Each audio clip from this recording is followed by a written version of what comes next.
cris sourds du pays qu'on enchaîne. Ohé, partisans, ouvriers et paysans, c'est la lame. Ce soir, l'ennemi connaîtra le prix du sang et des larmes. Montez de la mine, descendez des collines, camarades. Sortez de la paille, les fusils, la mitraille, les grenades. Ohé, les tueurs à la balle et au couteau, tuez vite. Ohé, saboteur, attention à ton fardeau, dynamite.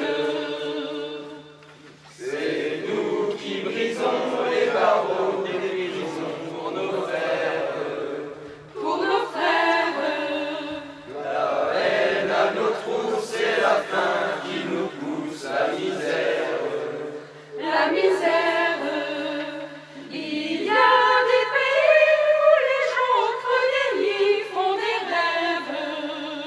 des rêves. Ici, nous voitures, nous on marche, nous on tue, nous on crève. Ici, chacun sait ce qu'il veut, ce qu'il fait quand il passe. Ami, si tu tombes, un ami sort de l'ombre à ta place. Demain, du sang noir séchera au grand soleil sur les routes. Chantez, compagnons, dans l'avenir, la liberté nous écoute.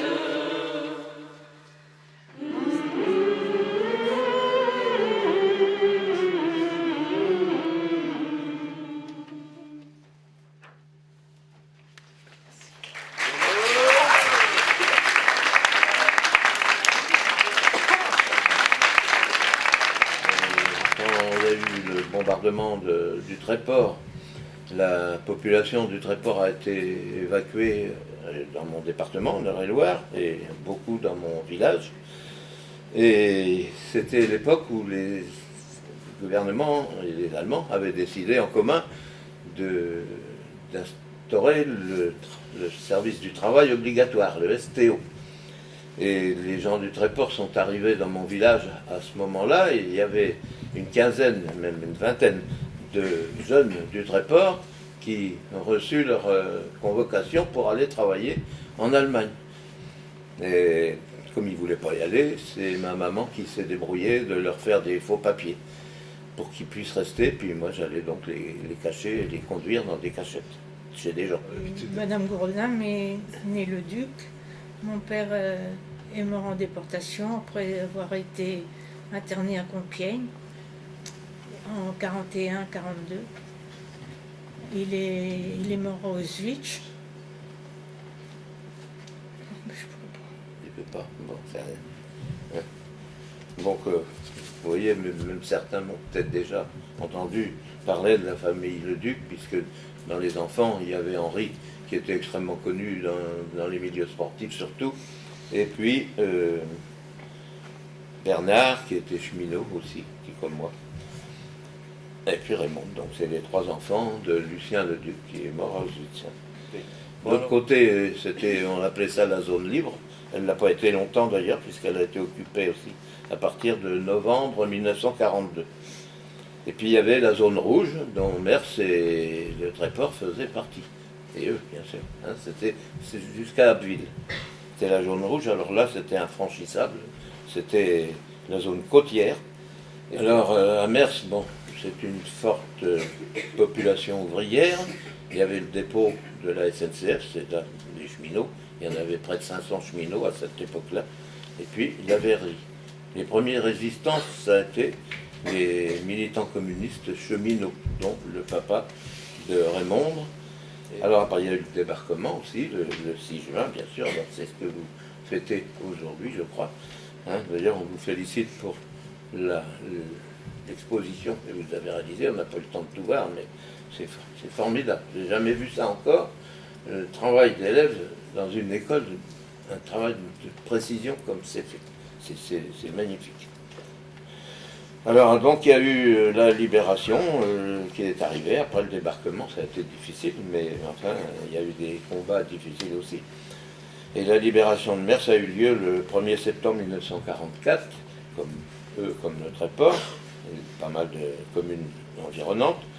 C'était l'armée canadienne et qui a été accueillie, je parle de Mers, à la mairie par les résistants, le groupe de résistants locaux. Écoute. Est-ce que vous avez déjà été récompensé? Récompensé. En ce qui me concerne, j'ai eu, puisque après je me suis engagé, j'avais 17 ans, et j'ai eu la croix du combattant de la résistance, et c'est tout. C'est tout, mais on n'avait pas besoin de récompense. On ne faisait pas ça pour ça. Vous avez appris que le débarquement avait eu lieu. Le débarquement avait eu lieu par des tracts que des avions anglais ont jetés dans mon village. Moi, je vous ai dit, j'étais en Eure-et-Loire, hein, alors je l'ai appris comme ça. Puis après, ça s'est dit, hein, il y avait beaucoup de gens qui écoutaient la radio clandestinement. Ça a été dur de reprendre une vie normale après. Est-ce que c'est dur de reprendre Prendre une vie normale, oui, bah, réponds un petit peu, Raymond. Non, moi j'avais 8 ans, moi à l'époque. Oui, J'avais pas encore de... tu en avais 11 à la libération. Hein? Tu en avais 11 à la libération. Ah ben, on a fait la fête, oui. Ah bah oui. Enfin, d'autant plus que, en ce qui me concerne, je pensais que mon père allait revenir. Ben oui. Tiens-toi. Cramponne-toi. Hein, mais c'est vrai, je veux dire un petit peu. On vivait d'espoir, quoi. Et puis, ben, les jours passaient, on allait à la gare tout le temps voir tout ce qui arrivait. Et puis, ben, il n'est jamais revenu, quoi. Qu'avez-vous ressenti lors du débarquement? Ah, alors là, ça a été un espoir formidable. Hein. Ça, là, on croyait déjà que la guerre était presque finie. Hein, partout où on était, hein, c'était ça. Je suppose que c'était pareil à Mers. Moi, j'étais en Eure-et-Loire, mais on a même fait la fête avec le peu de choses qu'on avait à manger. Ça, c'était terrible. Hein, et ça a mobilisé encore davantage toute l'activité de la résistance. Puis la fête, c'était surtout quand les Canadiens sont arrivés à Mers. Tous les camions, ils lançaient des chewing-gums, des trucs comme ça, c'était la fête. Ah bah oui. Puis on avait encore de l'espoir à ce moment-là, de voir tout le monde revenir. Mais... Donc on a participé à la fête. Je me présente Marcel d'Aragon, né en 1935, 77 ans, tout jeune, quoi. Orphelin de guerre, père résistant. J'ai assisté à l'arrestation de mon père. C'était terrible. Comme toi. Dire à sa propre arrestation, c'est pas le vrai mot. Le père est descendu comme il descendait chaque dimanche, voir l'apéritif avec ses copains de résistance. En l'occurrence, à l'époque, monsieur Lucien Lavacry, dont je vous parlerai plus tard, Julien Helder et les frères Le Sage, qui appartenaient au même réseau. Mon père était donc à l'apéritif au café du port avec ses copains. Ils sont sortis. Ils étaient venus à la maison d'abord, fouiller et tout. Ils sont sortis du café et c'est j'allais dire un flic, on ne peut pas dire autre chose, c'est un agent municipal qui a désigné mon père sur le quai aux Allemands et surtout à la milice française. On appelait ça, c'était la milice Pétain. Et cela, moi je m'en souviens parce que c'était affreux quand ils sont venus fouiller la maison. Donc j'ai pas revu mon père, il nous a quittés, il est parti voir la père. J'ai pas revu. À l'époque, il y avait, rappelez-vous, en bas du musoir, des pissotières. Il n'y avait pas de pissotière dans les cafés. Mon père est sorti des pissotières avec son copain et j'avais une cousine qui vendait du poisson qui a vu l'arrestation et la désignation de ce flic très porté qui a dit bah, ceux que vous cherchez sont là. Ils sont venus fouiller la maison et là c'était affreux. Alors j'avais 9 ans, je pleurais à outrance, j'avais peur, sur les genoux de ma grand-mère, parce qu'ils nous avaient mis sur une place, ils ne nous avaient même pas donné une chaise, C'est une voisine qui nous a apporté une chaise. Et moi j'ai hurlé. Et le français, c'est le français qui a dit textuellement à ma grand-mère, je vous le dis vulgairement parce que c'est comme ça que ça a été dit, hein. Vous lui faites fermer sa gueule, sinon je m'en charge. Et c'est les Allemands, il y en avait un certainement qui comprenait bien le français et qui faisait signe aux Français de se calmer. Et ça a été la peur de ma vie. Ça m'a permis plus tard, si on peut dire, de ne plus avoir peur de personne. Ils ont fouillé la maison, un peu le sous-sol, et au sous-sol, mon père m'avait fait à l'époque un petit établi en bois qu'il avait croché assez haut. Donc, ils n'ont pas eu l'idée d'aller voir dans cet établi. Et un peu après la libération, j'ai été élevé après par un oncle et une tante, une sœur de mon père qui n'avait pas d'enfant, comme ça. J'ai demandé à mon oncle de me descendre l'établi, et dans l'établi, ça faisait du bruit. L'oncle ouvre l'établi, il me dit, t'as un jouet, t'as un revolver. Je dis non, j'ai pas de revolver. Et en fin de compte, c'était le revolver de mon père, et avec les balles. C'est là que l'oncle a fait la différence, il a dit non, c'est pas un jouet, en fin de compte, c'est pas pour toi. Mais c'était des trucs qu'on ne peut pas oublier, j'y pense. Heureusement qu'ils n'ont pas trouvé. Oui, mais ils cherchaient aussi des papiers parce que la veille, mon père avec ses copains de la résistance avait été suivis dans Paris. Ils étaient partis porter des documents et remonter des armes. Et ils avaient été suivis toute la journée. Je suis monsieur Marcel d'Aragon, fils de déporté.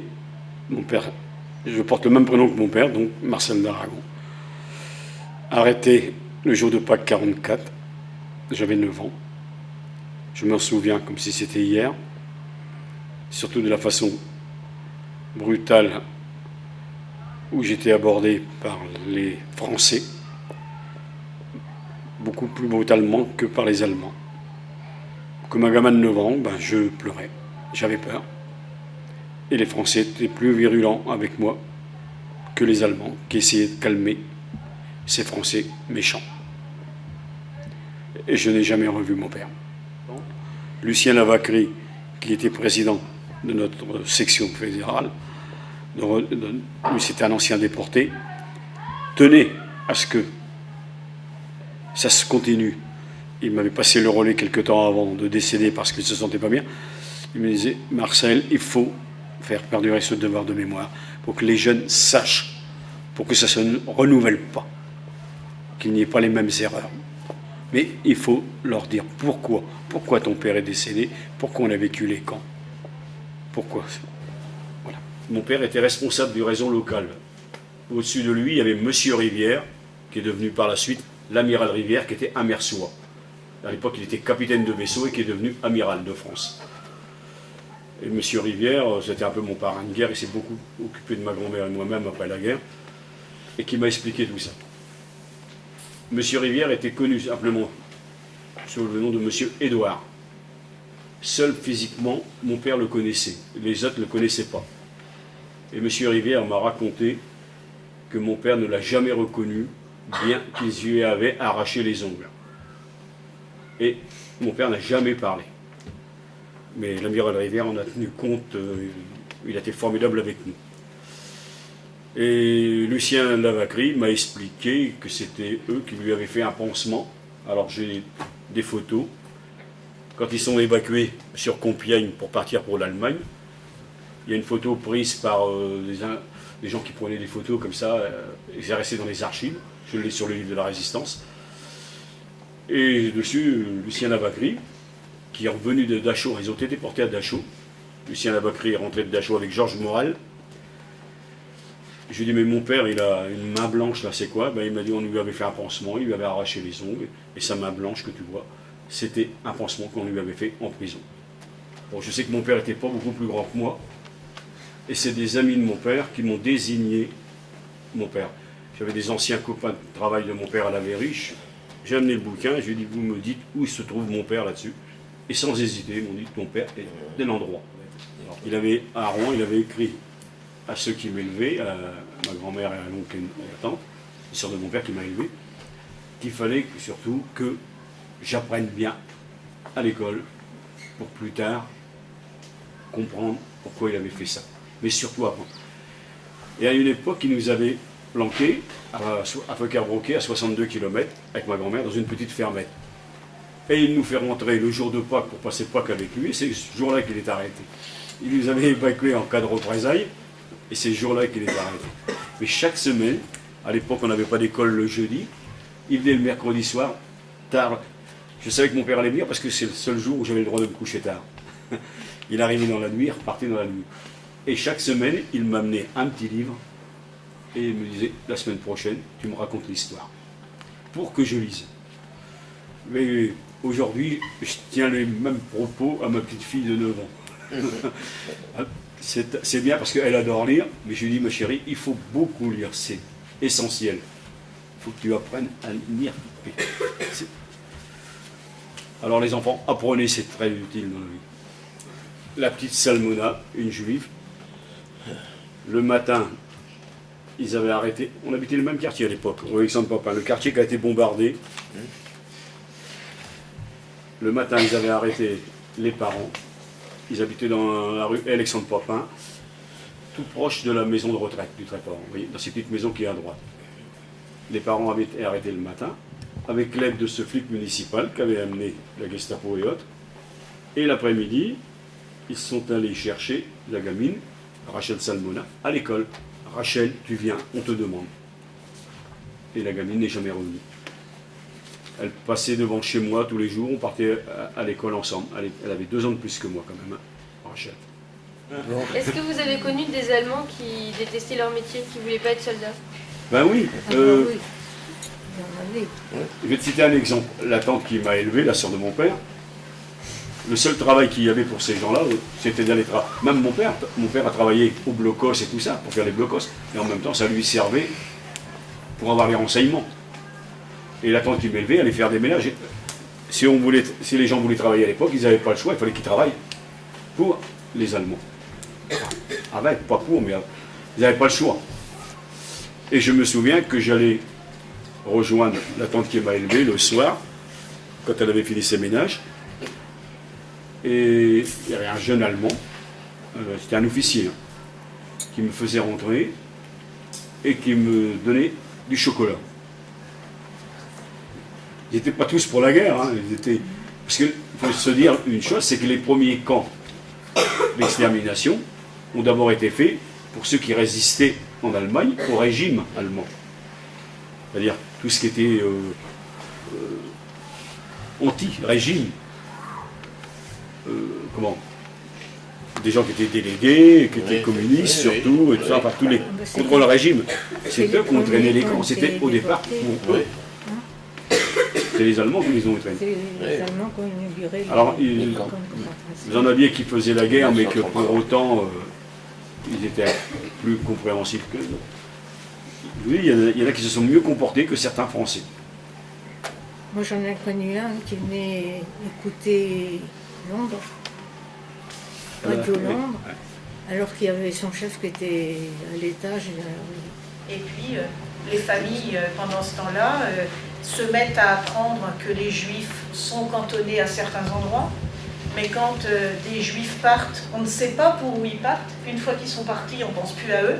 Et les idées vont revenir plus tard qu'il y a des camps de déportation.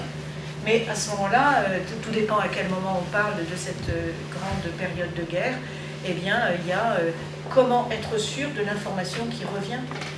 Il y en avait certainement qui parlaient de ces camps de déportation, mais l'histoire, vous avez dû savoir qu'il y a eu des lieux d'extermination dans ces camps. Hein. Tous les camps n'étaient pas des camps d'extermination, mais certains l'étaient.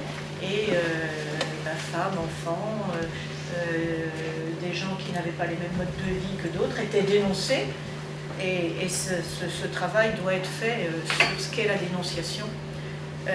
Je suis maire de ma commune, à la ville 2. Je reçois des lettres de dénonciation anonymes.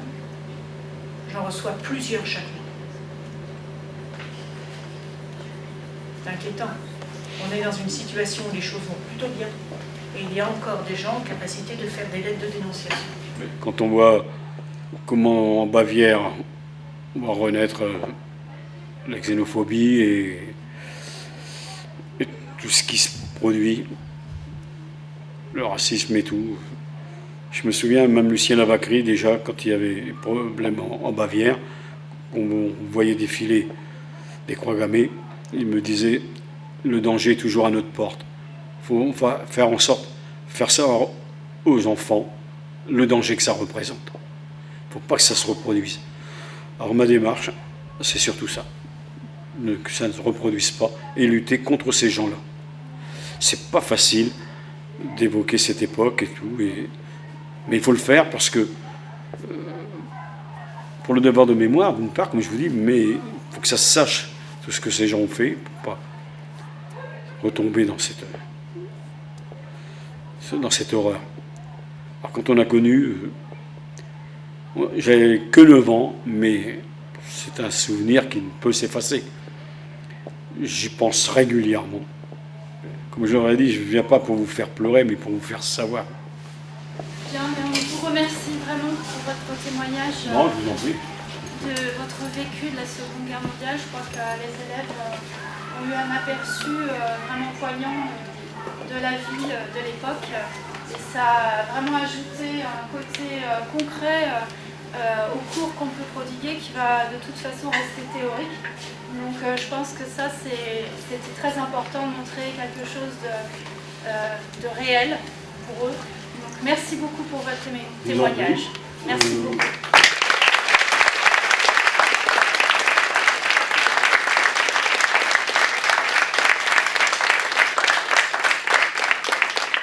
Moi qui vous remercie de m'avoir invité, parce que faire perdurer le devoir de mémoire, je pense que c'est très important pour eux.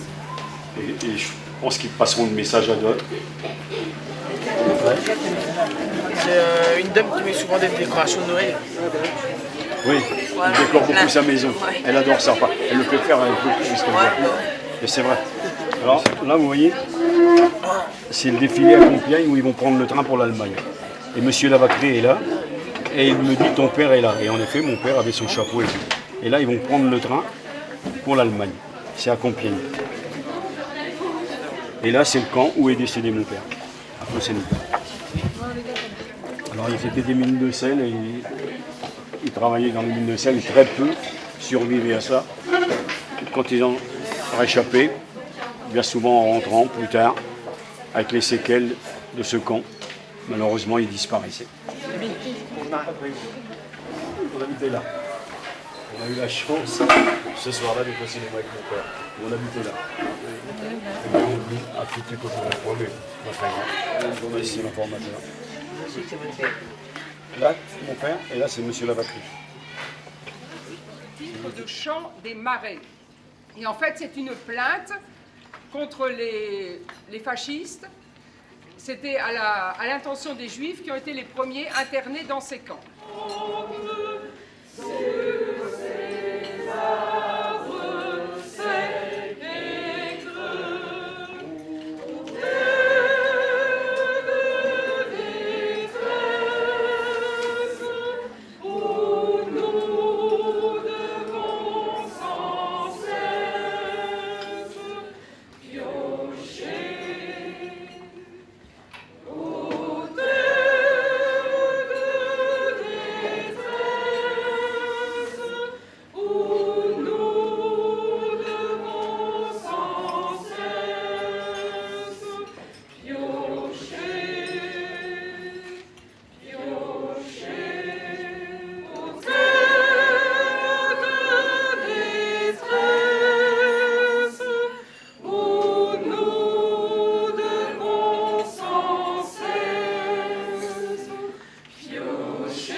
Fabien.